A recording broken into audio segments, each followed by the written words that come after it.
Welcome back to our Year of the Bible. I'm Andrew Whaley.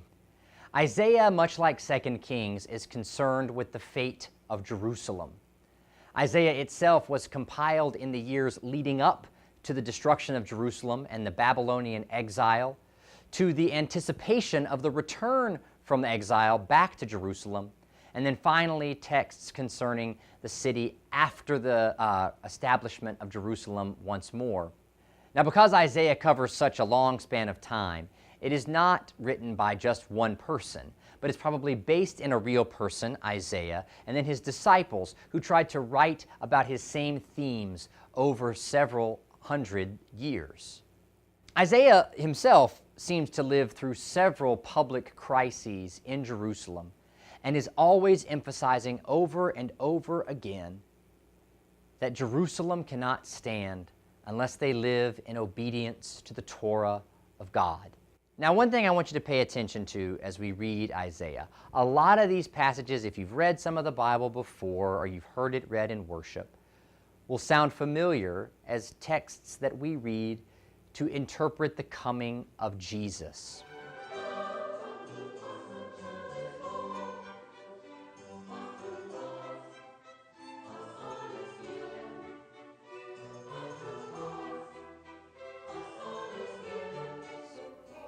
But I want us for this time to read Isaiah trying to understand what's happening in Isaiah's time. So here's an example. In Isaiah chapter 7, there is a prediction that a young woman will conceive and will bear a son. Now, we have read that in the Christian tradition to be talking about Jesus. But the Hebrew text doesn't say the word virgin, as we have taken it to mean in the New Testament. It's the Hebrew word for young woman.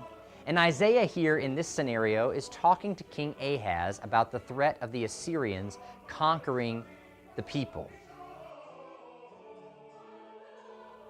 But there's nothing to do with a baby.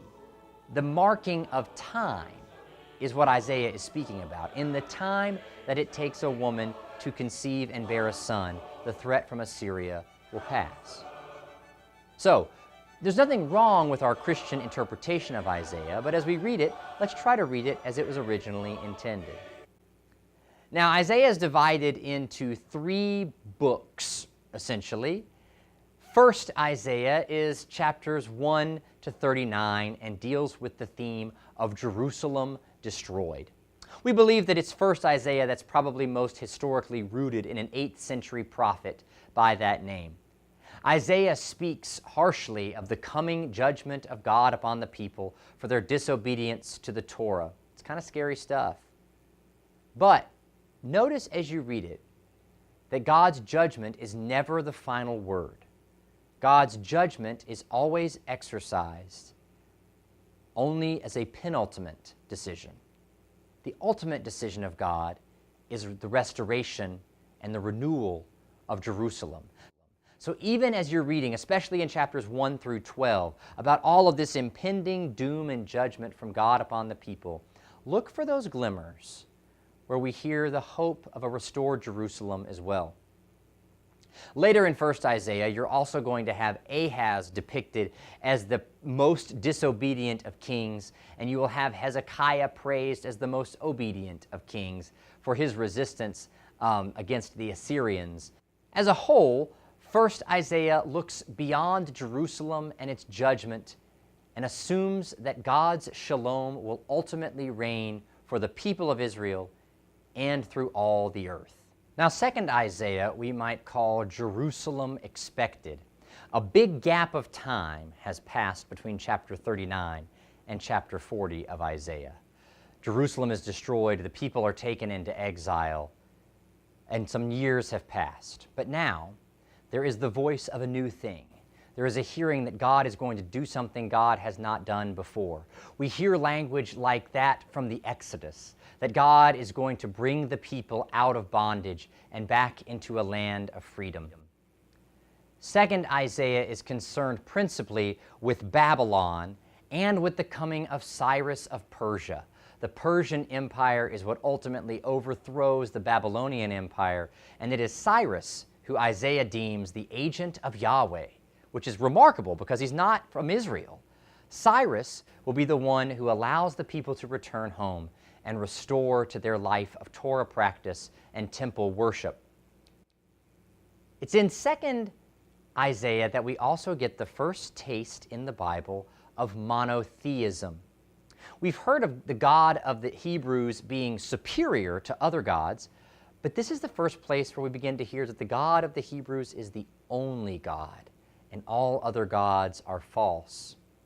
It's also in 2nd Isaiah where the prophet begins to speak of good news, what we in the New Testament will come to call gospel.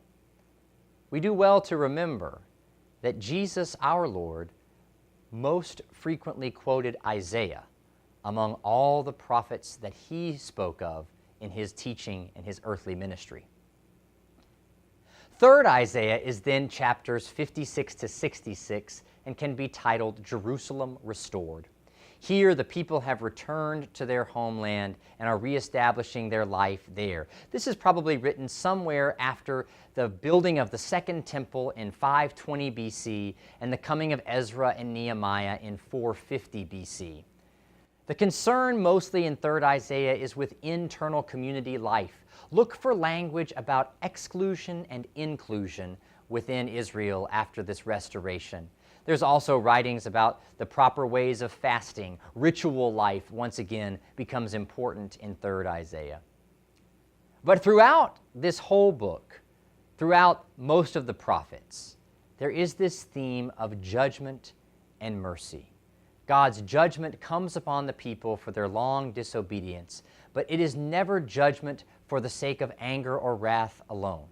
It is always the penultimate action of God, judgment in the ultimate service of God's mercy and God's restoration of the people, to remember that they belong to the God who frees and saves.